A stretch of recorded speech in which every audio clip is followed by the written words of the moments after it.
Take two. Hello everyone, Rach here from Bookpiles. Welcome to my March TBR. I was sitting here with sun on my face and it was just completely playing havoc with the screen, so I've shut the curtains and we'll try again. This isn't a long video, just going to go over the 4 books I've chosen for March, and then anything else will be a bonus. We'll just stick with 4 and not put too much pressure on myself, but hopefully we might squeeze in 5. We'll just see. I've gone for a book carrying on in a series I'm reading, the newest purchase. I've picked this pile of books here where my shiny hand is predominantly the physical books I brought last year, the actual, touch them, not ebooks. So I've decided to try and read some of those. I read some I brought last year, but this pile is predominantly unread. So I've picked one from that, and I've picked another book with a nod to a March readathon, but they actually say if you read a book, an Irish book, you've participated in the Irish readathon. So I've kind of gone down that line. It crosses off a book, an Irish book for the Irish readathon, but it's also an Irish author, and it crosses off something on my yearly goals. So anyway, let's get on. So the first 2 books I want to talk about are on my Kindle, and you'll see a picture pop up. Oops, sorry. Either that side or that side. I can't actually remember which side I do it. I think it's that side, but it doesn't really matter.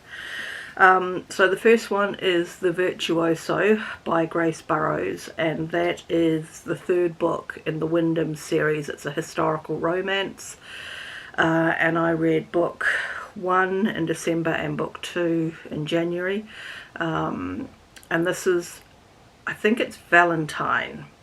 The only problem with ebooks I find is that you can't flick through and find the names again. They call him Val. It's one of the brothers of the Duke in book 1, and the reason the book is called The Virtuoso is because he is an accomplished piano player. So I'm looking forward to reading this story. I think if I remember rightly, he comes across as quite humorous. Yeah, I shall read that. The other book on the Kindle, and I need to refer to this because I saw it on Instagram and I liked the sound of it, and I went and read about it, and I went and brought it straight away. So it's called Meet Me in the Margins by Melissa Ferguson, and I'd say this is a contemporary romance. From what I gather, she works in a publishing house, but she's also on the quiet writing a book, and she accidentally leaves the book somewhere in a space that she thinks she's the only person that knows about, but she was wrong. Someone else knows about it, and they find her manuscript and they start critiquing it. So then there's this exchange through the critiques. I'm not sure if she figures out who it is early on or if it takes a while. I'm sure the blurb read something along the lines of a mix of You've Got Mail and... I can't remember what the "and" was. But it sounds like it could be quite fun. So that is my second pick and the second book on the Kindle.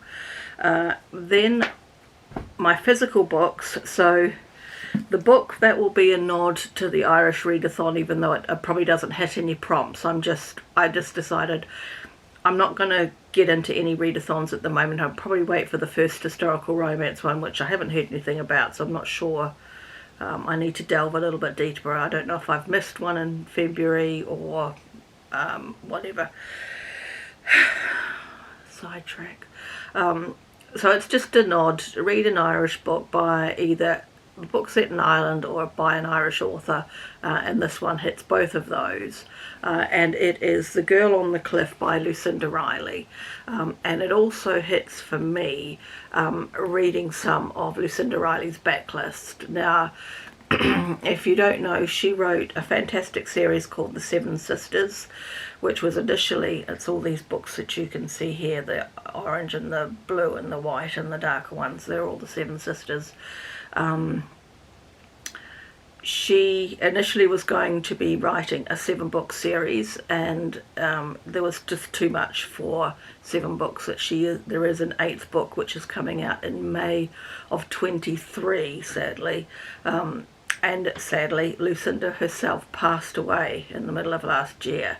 So yeah, it's one of those things. I've enjoyed her books. I haven't read many. I've only read 2 of her standalones, and I believe I'm only missing 1 from her catalogue of books now. Well, 2, because there is a new one out which is a sort of a murder mystery, and I don't know if I'll go down that track. I haven't thought about it yet. I need to read some blurb. So anyway, one of the goals was to read a bit more of the backlist. So this is set in Ireland. It was published in 2011, this book, so it's one of her earlier books. And it just says, why has a secret from 1914 caused a century of heartache? We will find out. It'll be dual timeline. She's known for her dual timeline. So present day Ireland and New York, I believe, and previous to that, wartime London. So we will see. So we'll see how that goes. And the book, one of the books from this pile that I brought last year but haven't read yet, is The Bookish Life of Nina Hill by Abby Waxman. I thought I would go for that. So that's another, a young woman supremely confident in her own shell. So, okay, that's right. So she is pottering on her own, thinking it's just her and she's quite happy with that. Then her father dies and she finds out that she has, so when the father Nina never knew existed suddenly dies, leaving behind innumerable sisters, brothers, nieces and nephews, Nina is horrified.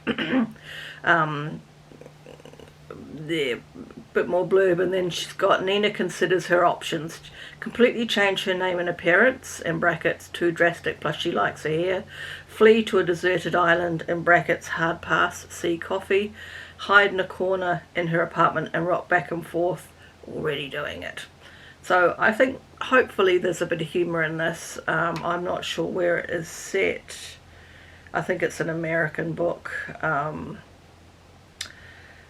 It hasn't got the pounds on the back, so, ooh, the picture I like when you find books like, look. When you've got things like that in books, I like that. Don't know if that's, oh, it is all the way through. Cool, okay, never knew that. So those are the 4 that I have got, I will put on my TBR. And as I say, if I get some time, I might try and sneak in a 5th. It'll be a historical romance of some sort. I don't know which one. I will just, I think, do here, because it is the end of February and it's not worth doing a separate video. I've brought 2 books in February.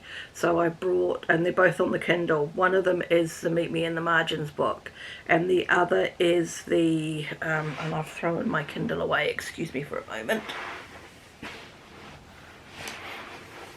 I did mention this in the previous video. It's the novella for the Wallflowers, a Wallflower Christmas, Lisa Kleypas. I just decided to get that and have it there, and then, but I'm not going to read it, I don't think, until December.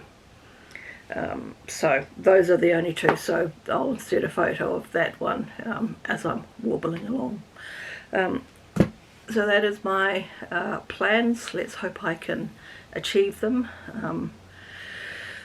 Because when I get into slumps like this, and it's not really a true slump, it's, you know, life has caused the lack of reading.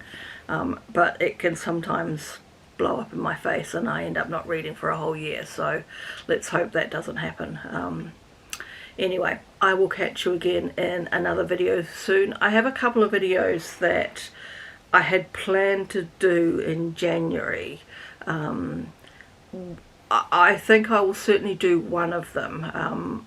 At the middle of last year I did my favourite books from January to June, I think, and I'd like to do the second part, so July to December, and just talk about the favourite book of each month. So I will get on and get that recorded too in the next little while and get that up for you, and I will catch you again soonish.